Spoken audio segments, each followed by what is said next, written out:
7 अक्टूबर 2023 को जब हमास ने इजराइल पर हमला किया था तो उस वक्त हूती ने लाल सागर में इजराइल और अमेरिकी जहाजों पर हमले शुरू कर दिए थे। पहले तो ऐसा माना जा रहा था कि हूती सिर्फ लाल सागर तक ही सीमित रहेगा, लेकिन देखते ही देखते वो अरब सागर और हिंद महासागर तक पहुंच गया।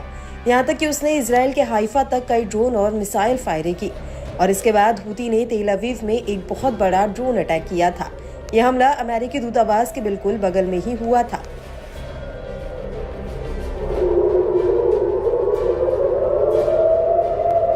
लेकिन अब हूती ने एक बार फिर से अमेरिकी युद्धपोत पर हमला किया है। हूती का कहना है कि उसने लाल सागर में अमेरिकी नौसेना के 3 डिस्ट्रॉयर पर हमले किए हैं। हूती के प्रवक्ता ब्रिगेडियर जनरल याहसारी ने इस हमले की जानकारी दी है।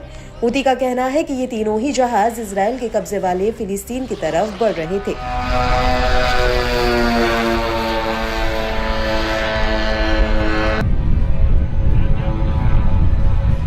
लेकिन बड़ी बात यह है कि जब हूती ने अमेरिकी युद्धपोत को निशाना बनाया और उसी वक्त हूती के लड़ाकों ने तेल अवीव और अश्केलोन में एक लॉन्ग रेंज मिसाइल और ड्रोन अटैक किया। हूती का कहना है कि उसने रात के तड़के करीब 12:40 पर हमला किया, जिसकी वजह से तेल अवीव में हवाई हमलों के सायरन बजने लगे।